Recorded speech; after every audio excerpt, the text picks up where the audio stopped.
começar, a gente queria dizer o seguinte: o turismo online acabou, né? E eu pretendo explicar para vocês como é que isso aconteceu nos próximos slides, né? Então, quando a gente está falando de vendas brutas em bilhões de reais, né? Então isso é exclusivamente do mercado brasileiro, em 2018 a gente deve fechar com 65 bilhões de vendas totais em companhias aéreas, hotéis, locadoras de veículos e operadoras, e desses 65, 27 bilhões são online. Isso representa uma penetração de 42%, e esse número, enquanto que o turismo total ele cresce em torno de 6%, o turismo online cresce o dobro disso, né? Então, o online está comendo o share do offline nas vendas gerais de turismo. E essa penetração deve, então, alcançar 46% agora em 2020. Né? Quando a gente abre esse dado e começa a analisar mais em detalhes, a gente vê que as companhias aéreas elas puxam a penetração online para cima, com 58%, a hotelaria com 46% de penetração online, as locadoras de veículos com 28%, e aí a gente observa que quem ainda é bastante offline são as operadoras de viagem, né? Então, esse é um indicador mais baixo, 7% de penetração, chegando em 13% de penetração online em 2021. Então, esse é um pouco do cenário segmentado dessa penetração que a gente viu. E aí, nessa pesquisa em parceria com a Google, a gente queria entender o seguinte: bom, para estimular essa penetração online, esse processo de venda de viagens tem que ser fácil, né? E aí a gente quis entender, comparativamente com outras compras online, como é que estava o setor de viagens. E aí o que a gente descobriu foi muito legal, que para o consumidor online geral, férias e viagens, hoje é um processo muito fácil ou fácil de realizar. Né? Então, esse consumidor já está familiarizado nesse universo digital e acha esse processo o mais fácil. Mais fácil que a compra de tickets de entretenimento, mais fácil que moda, eletrônicos, sendo que os mais difíceis, segundo esses consumidores, são os investimentos e a questão de melhorias para casa. Né? Então, isso é uma boa notícia para o setor, porque ainda é um setor que trabalha muito com métricas antigas e muito offline, muito baseado no relacionamento, e a gente vê que o consumidor ele já está avançado. Né? Então, ele já acha esse processo fácil de operar e ele tem bastante tranquilidade nessa compra. Só que essa venda do turismo, ela é essencialmente intermediada. Né? Isso não é uma prerrogativa do online, isso existia também no turismo e existe no turismo offline. Né? O turismo tem uma venda essencialmente intermediada, e isso também é verdade para o online. Então, quando a gente olha aqui o canal de preferência de compra, né, para as companhias aéreas, como são menos players, a gente vê que já existe uma busca pelo canal direto. Né? Então, 45% dos consumidores entrevistados afirmaram comprar preferencialmente pelo canal direto das companhias aéreas. 33% pelos sites ou aplicativos das OTAs, né, das agências de turismo online. Depois, a gente tem 14% nos sites dos buscadores, como a própria Google. 6% nos meta-buscadores, como o Kayak. Né? E os sites de revisão, que nesse caso de companhias aéreas não se aplica tanto. Já na hotelaria, o cenário é um pouco diferente, porque a oferta é muito pulverizada. Então, você tem muitos hotéis independentes, né? Então a distribuição fica mais fácil para o consumidor através dos sites e aplicativos das agências online, para 53%. Depois a gente tem 16% dos sites diretos, né, sites e aplicativos, 13% dos próprios buscadores, 13% dos sites de revisão, como o TripAdvisor, e 5% dos meta-buscadores. Então, como a gente vê aqui, ainda é bastante intermediário e é natural, porque é o caminho mais fácil para o consumidor, e isso reflete um pouco aquela facilidade de uso que a gente viu anteriormente. Né? E aí, dentro dessa intermediação, a gente vê duas grandes empresas gigantes e que ficarão cada vez mais gigantes. A Booking e a Expedia. Né? Então, são duas empresas que possuem diversas marcas em agências online, beta-buscadores, e que em 2013 detinham 38% da participação de mercado online, desse turismo intermediado, e em 2016 cresceram para 66%. Esse número continua crescendo, agora de forma um pouco mais modesta do que os anos anteriores, mas ainda em bastante crescimento. Então, isso significa que aqui tem um investimento pesado de marketing, de compra de link patrocinados, enfim, o que faz com que o posicionamento independente, principalmente da hotelaria, que é muito pulverizado, fique cada vez mais difícil, né? Então, para se posicionar através de links patrocinados, você está sempre competindo com essas gigantes que têm um budget bastante elevado para essas ações, né? Então, esse mercado de gigantes continuará sendo cada vez mais de gigantes, né? E aí, isso até agora, a gente falou bastante do processo de compra, mas um dado interessante é esse percentual de viajantes que faz algo online durante as suas viagens. Então, a gente vê aí que quase 100% dos viajantes, em alguma etapa da sua viagem, faz alguma coisa online. E aqui a gente está falando de toda a jornada do cliente. Então, desde a escolha do destino, que acontece no smartphone, na fila do supermercado, até a reserva de um restaurante durante a própria viagem, ou uma postagem, enfim. Então, mesmo que o processo de compra ainda aconteça offline, o viajante é digital e ele tem contato com alguma compra ou alguma experiência online durante a experiência e a jornada de compra e de vivência dessas viagens. Então, o que a gente vê, né, tem a Índia em primeiro lugar, mas, no geral, os países estão muito parelhos, acima de 90%. E o Brasil está entre esses países que têm esse interesse, e o brasileiro é naturalmente digital, e isso se reflete também nas viagens. Então, na verdade, é isso, o turismo online ele não acabou, ele é tudo, né? Como o Focusrite, a gente, em 2018, parou de usar o termo de turismo online. A gente não fala mais de turismo online, porque é mais ou menos como falar de TV a cores, né? Tem outro, né? Então, o turismo é isso. E hoje o online está super consolidado e o digital faz parte essencial desse processo. Então, eram esses dados que a gente queria compartilhar, para daí agora a gente discuti-los. Obrigada.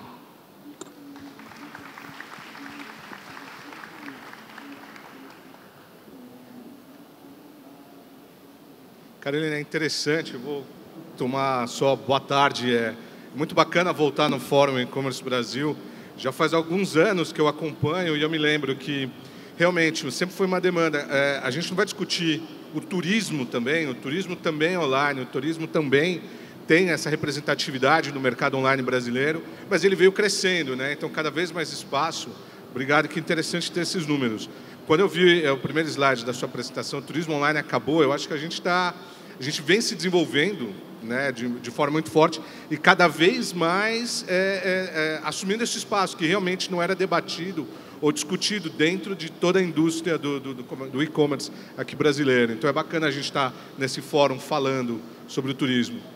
Até acrescentando aqui uma mudança que tem, talvez, quando você tem toda essa experiência online, o metabuscador, que é a categoria onde o Kayak se encontra, ele parte do pressuposto que a tecnologia permite isso, né? Quer dizer, um viajante antes que quisesse comparar preços de diversos provedores no mundo offline, para usar o mesmo termo, era um trabalho bastante trabalhoso, difícil, que demandava tempo e que provavelmente ele terceirizava para alguma agência de viagem. Olha, quero ir para Miami, como eu faço? E recebia uma proposta hermética e com poucas opções de customização.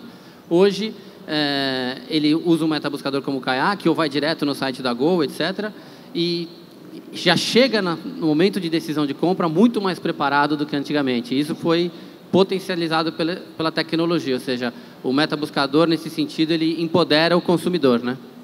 E só complementando isso, tem um dado bem interessante, aquela facilidade de reservas de viagens online é muito em decorrência dos metabuscadores.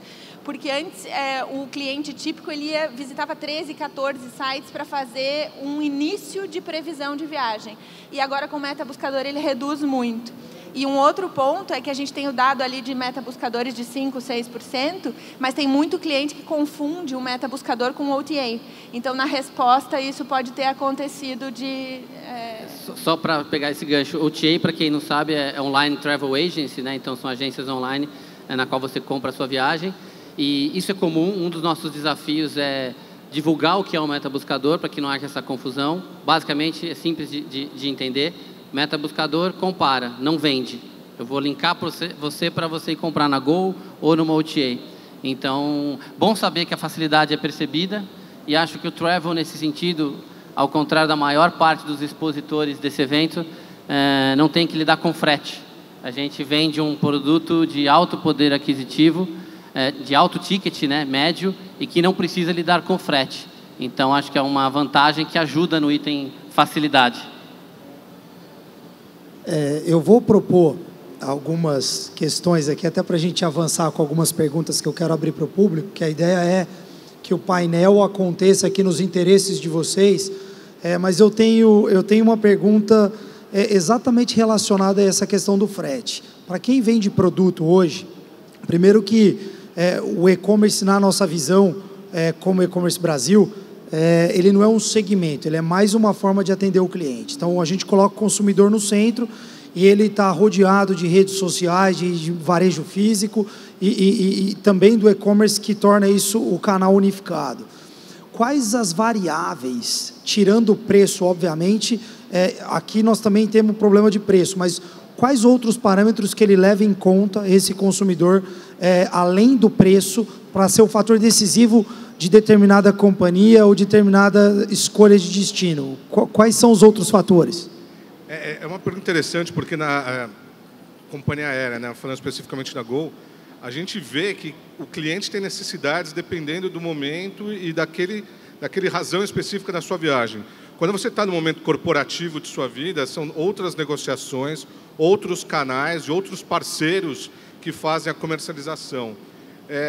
No momento pessoal, daí você escolhe também. O que a gente vê, isso muito puxado, quando cada vez mais que você está acostumado com o processo de compra online, para aquela tua necessidade, seja uma ponte aérea, uma viagem que você vai encontrar, você faz sozinho. Determinado tipo de viagem, você vai buscar parceiros especializados. Vou dar um exemplo, por exemplo, lua de mel, que você tem necessidades específicas, desejos específicos, daí você tem outros parceiros que vão lhe oferecer essa expertise, agências de viagem especializada. Então, é muito do momento. No que a gente vê como outras indústrias e outras empresas que estão aqui fora, você tem que estar preparado para todos esses canais. Então, o site, se está atendendo todas as demandas, o app. No nosso caso, a gente acabou de lançar o novo app, eu convido a baixar, porque ele realmente antecipa as demandas do que a gente aprendeu dos clientes, e todos os parceiros que sejam as empresas de MetaSearch, as OTAs e as agências de viagem. Porque, dependendo da tua necessidade, você vai ter um momento específico de compra e uma necessidade de compra. Então, no nosso caso, é estar preparado para todos. E, obviamente, a gente trabalha no desenvolvimento, não só da parte tecnológica do nosso site, da venda do app, e eu bato muito no ponto do app, porque o que a gente vê cada vez mais uma migração, quando a gente fala na compra online de passagens, do site para o app. Então, cada vez mais, não importa se é uma compra de viagem internacional, onde você tem um ticket médio mais alto, ou de passagens aqui, por exemplo, dentro do Brasil, um ticket mais baixo, você vê uma migração muito clara, ano para ano, mês por mês, para o mobile. Então, as compras no mobile. Então, a organização, eu achei interessante naquele gráfico, né, de utilização do online de todos os passageiros no comparativo. Sim, o Brasil está lá em cima, porque se a gente olha na jornada inteira do cliente, do passageiro, em vários momentos ele está online, em vários momentos ele está, principalmente no mobile, cada vez mais forte. Então, o share está migrando do online para o mobile.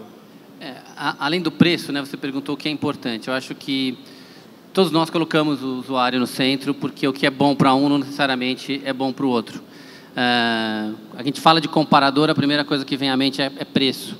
Mas olhando o perfil dos nossos usuários, as pesquisas que a gente faz com o público do Kayak, tudo baseado em dados, a gente vê que você tem momentos onde, principalmente com o público jovem, é muito comum ele falar, eu tenho tempo, mas eu não tenho dinheiro. Então ele faz um voo São Paulo-Nova York em 28 horas, com conexão no México, sai para conhecer a cidade de volta e acha que está tudo bem. Conhecer a cidade do México fez parte da experiência dele, ou mesmo no Panamá. Um outro viajante quer estar mais rápido possível no destino, de preferência vai voar à noite para já acordar no dia seguinte. Tem também a opção por companhia aérea. Às vezes o acúmulo de milhas para você é importante, ou eventualmente comprar com milhas é importante, e você já, antes de fazer a busca, você já filtra e fala, eu quero só saber de preços dessa companhia aérea. Então, acho que a primeira coisa é você entender que o usuário não é um só, não existe esse usuário médio, né? Para cada um tem uma experiência. Se hoje você entrar no site e quiser fazer São Paulo, Miami, só para dar o mesmo exemplo, você pode comprar com 14 provedores diferentes, entre companhias aéreas e OTAs, e é o usuário que vai decidir qual que é melhor para ele naquele momento. O que a gente observa é que, nessa mesma pesquisa de facilidade de compra, a facilidade do processo de cadastro e pagamento no site é mais importante do que preço. Então, isso foi um dos pontos que a gente identificou. Então, o consumidor ser reconhecido rapidamente, não ter que repreencher e tal. E a gente tem dados de mobile mundiais, e nos países em desenvolvimento ele é muito mais forte do que nos países desenvolvidos, porque é o principal canal de acesso à internet, né? Então, a gente vê que no Brasil esse dado está crescendo brutalmente, né, cada ano, e a compra não acontece no online não por desconfiança do consumidor, mas porque a experiência é ruim, né? Então, ela ainda precisa aprimorar muito a compra online e no smartphone, né? Enfim, porque muitos desistem da compra porque o site não é navegável adequadamente, enfim, ou não quer baixar o aplicativo. Mas essa migração é natural. Posso complementar a questão do mobile? Tem um ponto que eu gosto de dar de exemplo. Assim. Quem aqui já pagou um boleto usando aparelho celular? Ficou fácil pagar boletos, né, no celular.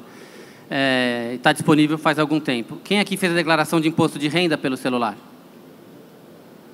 Quase ninguém ainda. É uma questão de hábito de facilidade, quem estava falando. A gente tem um problema, um desafio da categoria, eu acho, de atribuição. Esse é comum no e-commerce, mas nem todo mundo aqui que navega no mobile, e às vezes até toma a decisão no mobile, finaliza a compra no mobile. A gente tem, nos nossos estudos, quanto menor o ticket, mais ele toma a decisão no mobile, ou é indiferente de plataforma, quanto maior o ticket, mais ele vai para o desktop. Assim como aconteceu com o imposto de renda, por isso que eu dei esse exemplo. Então, acho que é uma questão de plataforma, de interface, mas também de hábito do consumidor. Eu imagino que nós devemos ter muitas perguntas aí da audiência. Por favor, se vocês puderem levantar a mão, irem já organizando quem quiser fazer. Eu tenho mais uma pergunta que eu acho que eu já passei por isso, envolve precificação, já que é um assunto central, sem dúvida nenhuma, para elevar a conversão. Sabe aquela sensação que acho que muitos de nós já passaram de entrar para comprar aquela viagem para um destino e de dar um refresh, o preço está mais alto? Essa precificação por demanda, por tráfego. Eu queria que vocês comentassem um pouquinho qual a inteligência que é por trás disso e o viés, tanto do lado de quem está prestando o serviço como do consumidor. Como é que vocês enxergam as duas óticas? Isso é realmente uma inteligência, quando se fala em companhia aérea, tem duas áreas que são primordiais em companhia aérea: operação, obviamente, e de revenue management, precificação mesmo, porque é toda uma matemática super refinada, envolvida, que envolve, eu vou falar de forma muito clara, né, mas ela envolve passado histórico, envolve condições, envolve uma previsão do que vai acontecer naquele ano, se é ano de eleição, se vai ter uma feira específica, uma festa. Então, tudo isso é colocado para fazer um estudo da diferente precificação de que vai ter por antecedência da data da viagem para cada bloco de assento. Então, isso sim acontece, não é uma sacanagem no sistema, tem blocos de assento predeterminado e pode acontecer. O ponto é como que a gente pode, e essa que é o pensamento, melhor atender o nosso cliente. Então, por exemplo, pensar em desenvolvimentos tecnológicos na sua oferta, que você possa oferecer serviços do tipo garantia daquela tarifa por 24 horas ou 48 horas. Como que você vai transformar isso possível nos teus canais, seja no teu site ou no teu app, para oferecer esse serviço. Tipo um Fairlock. Exatamente. Então, é detectar aonde que eu posso, pensando no meu cliente, melhor atendê-lo, sabendo quais são as suas demandas, seus desejos. Esse é um desejo óbvio de todos, né? Até de qualquer viajante. Então, como que a gente entrega e integra isso nos nossos sistemas? Então, é importante trazer problemas ou questionamentos e olhar para eles e buscar soluções, na verdade. Não olhá-los como problemas, mas oportunidades de melhor atender o cliente. Eu acho que a categoria de turismo online ela tem o desafio constante de educação, de relembrar que o produto, especificamente passagem aérea, mas isso serve para a diária de hotel também, ele tem um preço variável. Depende da antecedência, depende de quanto aquele hotel, aquela aeronave está cheia ou não. Assim como o Germán falou aqui, historicamente as companhias aéreas loteiam um avião em blocos de assento, e esse bloco ele vai vender por 99, aqui 199, 299, e às vezes aquele 99 acabou.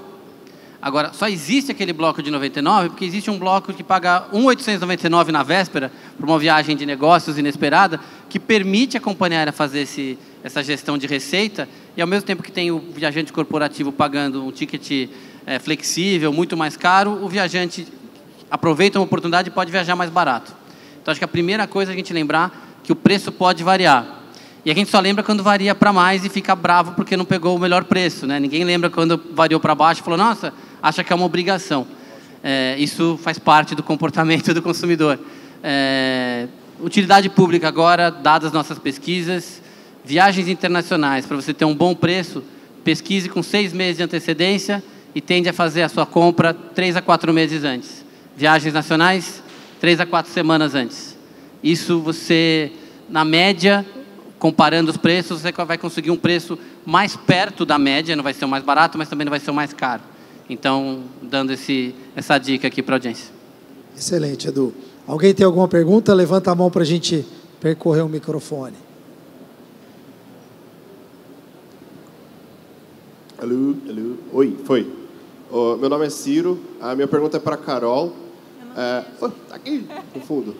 Eu queria saber como você vê a digitalização do mercado de turismo rodoviário e quais seriam as tendências para esse segmento. Porque o turismo não é só aéreo, né?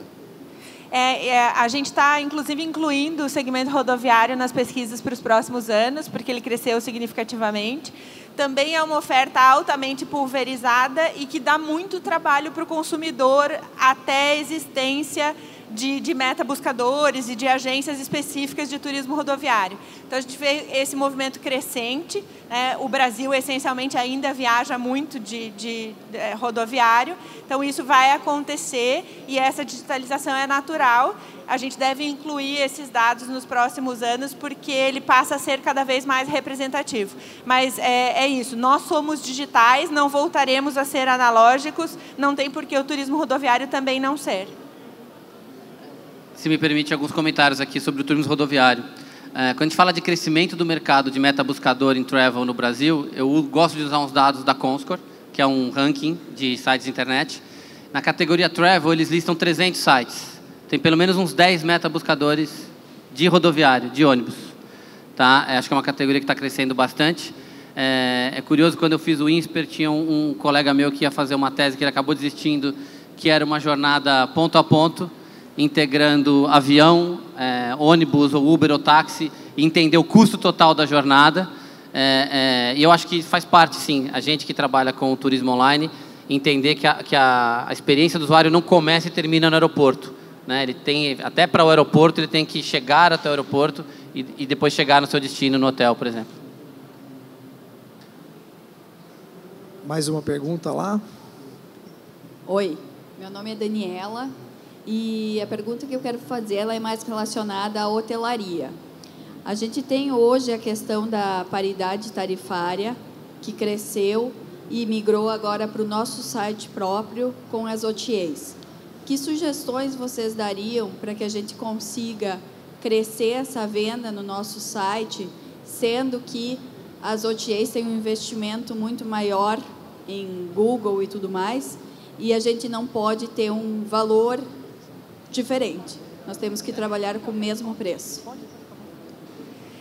Na verdade, assim, o que a gente precisa é trabalhar de forma complementar, né? Então, o que dá para usar as OTAs e os metabuscadores, enfim, que de alguma maneira podem direcionar isso também para o teu site próprio, mas usar isso como aquisição do cliente.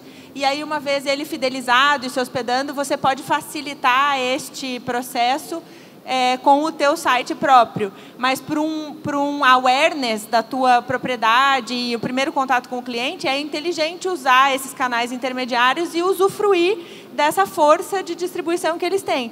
Mas aí, uma vez que esse cliente se hospeda, ele é teu, né? Porque ele veio e está na tua propriedade. E aí cabe a você fazer a gestão da vida deste cliente. Aí tem muitas soluções tecnológicas e digitais que permitem você controlar essa jornada do cliente e converter ele para a venda direta. Exato, uma boa gestão e aplicação da tecnologia na gestão da sua base, uma vez que você já tem esse cliente na sua casa, né, por 24, 48 horas, e como fazer a gestão dessa base depois para o retorno. Então, depois outros canais. Paridade tarifária, para quem não sabe, uma regra que existe entre os hotéis e as OTAs, para que os hotéis não ofereçam diretamente ao consumidor, publicamente, uma tarifa mais baixa do que as OTAs estão ofertando. Então, isso limita um pouco o hotel a conseguir lançar uma oferta, já que ele não consegue fazer com que o público que nunca esteve naquele hotel tome conhecimento dessa oferta. Acho que tem um desafio aqui. As OTAs, no final, elas nunca foram um concorrente do hotel, elas sempre foram um parceiro, né, um canal de divulgação, e com isso elas se especializaram, e não só elas têm verbas maiores de marketing, quanto elas têm uma expertise maior, porque ela faz isso com mais tempo. O que a gente recomenda para os nossos parceiros hotéis, a gente também tem hotéis no Kayak, é que você desenvolva diferenciais no seu ambiente logado, né, que você trabalhe essa comunicação direta. Então, se você tem um serviço onde você vai dar café da manhã grátis, ou 20% de desconto, ou o dobro de milhas num determinado parceria que você tenha com um programa de milhagem, deixe essas coisas específicas e que são diferenciais reais seus, além de preço, na sua comunicação. Bom, enquanto o pessoal acha mais uma pergunta aqui, nós aqui, quando vendemos produtos e serviços, a gente está sempre olhando o omnichannel. O consumidor quer adquirir determinado produto online, trocar na loja, ou comprar na loja, mandar entregar em casa. E colocando a cadeia aqui, eu acho que a gente centraliza o consumidor na seguinte pergunta. Muitas vezes, quando nós compramos uma passagem aérea com uma agência ou no canal direto da própria operadora de viagem, a gente sempre tem um canal específico de tratativa. A gente não pode comprar num canal e devolver no outro. Que hoje, de fato, é o que a gente presencia aqui no mundo físico. Como é que vocês estão estudando essas possibilidades aí, essas oportunidades? São oportunidades, de novo, né? Por exemplo, no nosso...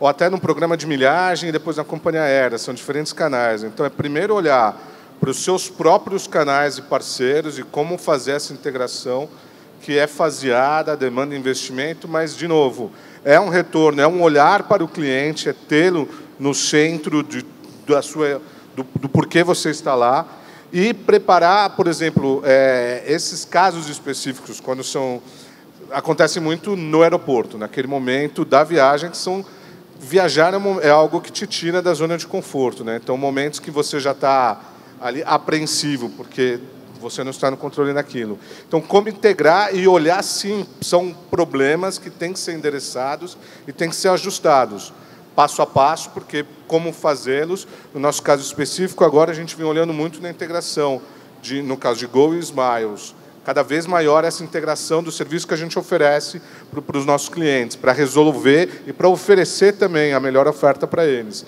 Mas são pontos que é pertinente, que tem que ser endereçados e tem que ser pensados também. E, principalmente, aonde você sabe que é um momento crítico.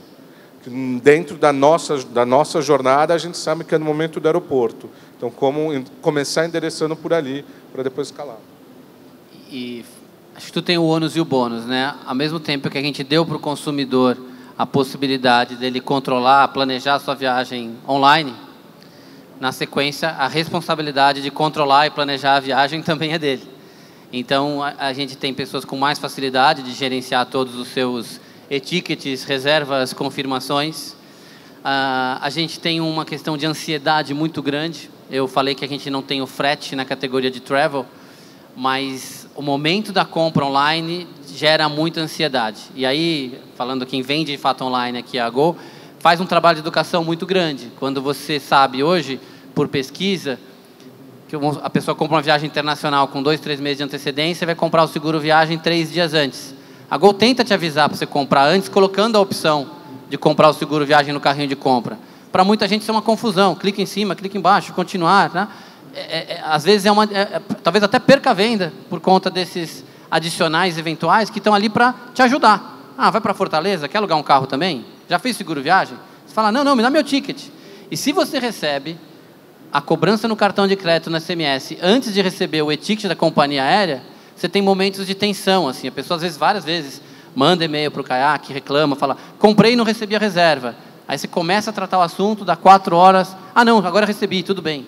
Então, a gente tem esse momento de ansiedade e compra que não tem o frete, mas as 6 horas pós-compra geram muita atenção para o usuário. E, adicionalmente, eu acho que a nossa cadeia ainda é muito burocratizada. Então, hoje você embarca num avião sem olhar para a cara de ninguém, mas num hotel você preenche uma ficha manual que é obrigatória e que é ridículo. Então, assim, a gente ainda terceiriza muita etapa do processo para o cliente. E cada vez que o cliente vai ficando mais educado no mundo digital, não com a nossa indústria, mas com outras, ele vai aceitando menos isso. Então, o cliente vai começar a exigir, eu comprei na agência, mas eu estou cancelando com você. O problema é teu, se você tem que ver a questão de comissionamento ou não com a agência. Então, o cliente ele vai começar a demandar porque ele está vivendo uma experiência mais fluida em outras indústrias. Então, a gente tem que aprender a desburocratizar e a não terceirizar essa responsabilidade para o cliente. Esse é um ponto, eu acho que é muito interessante quando a gente fala da indústria do turismo, porque eu concordo que alguns anos atrás você tinha um gap muito grande entre o que você, como consumidor, vivia no online de outras indústrias e daí quando você vinha para o turismo. Mas o bonito que vem acontecendo agora é que cada vez mais a gente está se apropriando e desenvolvendo, com o desenvolvimento tecnológico, de todos os serviços para, realmente, a gente está equiparado com a experiência que o consumidor tem com outras indústrias para trazê-las para o turismo.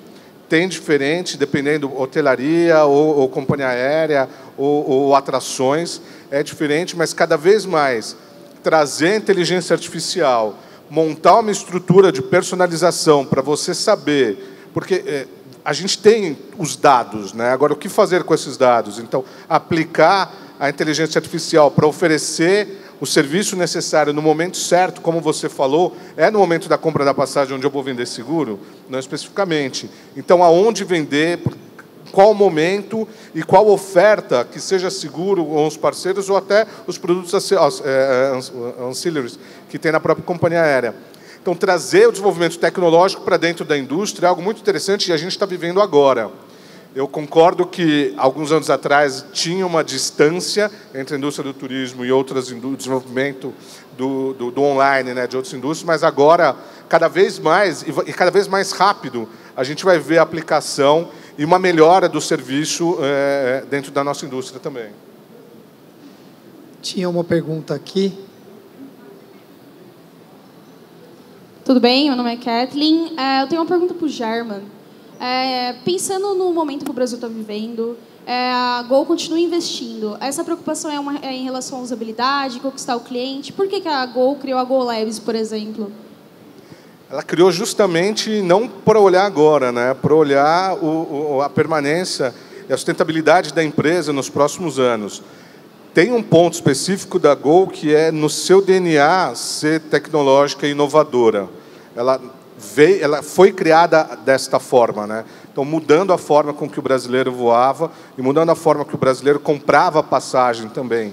Então, o lançamento recente, Gol Labs, é uma iniciativa, só fazer um pequeno parênteses, que a Gol lançou agora no primeiro semestre, onde a gente vai olhar em toda a cadeia da viagem comercial e como que a gente vai desenvolver. A gente já vem fazendo entregas concretas disso, por exemplo, ano passado, antes mesmo da Apple fazer o reconhecimento facial para você fazer o seu check-in. Com isso, você ganha, no mínimo, 40, 50 segundos no teu processo de check-in para facilitar esse momento da tua jornada. Como a gente olhar todos os pontos, seja meio de pagamento, seja processo de operação, e desenvolver e melhorar a experiência do cliente, na nossa companhia ou na nossa indústria também. Então, seguir inovando é um olhar muito claro no cliente, quais são as necessidades e aonde que a gente pode melhorar, independente se é na experiência, se é a bordo, se é o meio de pagamento ou se é junto com parceiros. O olhar é para desenvolver a indústria e aplicar cada vez mais as novas tecnologias, reconhecimento facial. A gente já fez isso já há quase 2 anos, quando agora outras empresas estão aplicando. O que a gente vai fazer com reconhecimento de voz, inovação dos meios de pagamento? Então, é sempre olhar para fazer a melhor entrega e seguir cada vez mais conquistando e aumentando o espaço aqui no mercado brasileiro.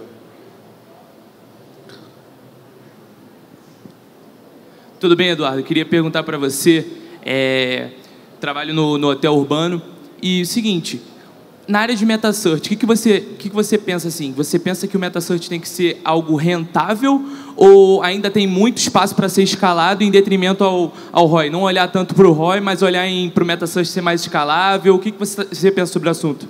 Obrigado. Você fala de rentável, você está falando sobre o seu ponto de vista como anunciante de MetaSearch e outros canais. Isso. Tá. Perfeito.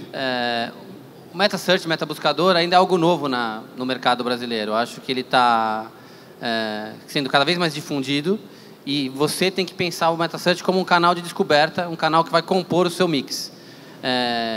Marcas muito fortes, como o Hotel Urbano, como a própria Gol, conseguem gerar um tráfego próprio e direto muito grande e, às vezes, podem ser menos dependentes de um MetaSearch.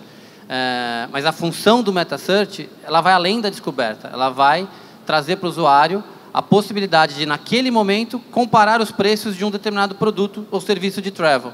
É essa o benefício. Então, pelas integrações que a gente tem com as APIs dos parceiros, como vocês, com a Gol e outros, a gente entende que esse é um benefício. Quando você fala, o que é mais importante para você, ROI ou volume, eu converso com todos os meus clientes isso toda semana. Tem clientes que, para ele, um ROI, num determinado momento, ele não faz questão. Entrou um player internacional que está comendo a margem dele e ele faz questão de crescer volume para esperar essa onda passar e voltar a ter rentabilidade.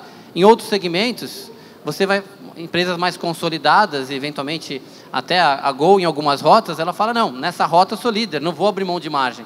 Nessa rota eu vou trabalhar ROI. Então, gestão de ROI e volume é o dia a dia da indústria de travel. Oi, boa tarde. Eu sou a Paola, sou responsável pelo e-commerce do Grupo Accor Hotels. A minha pergunta é para qualquer um de vocês três ou para os três.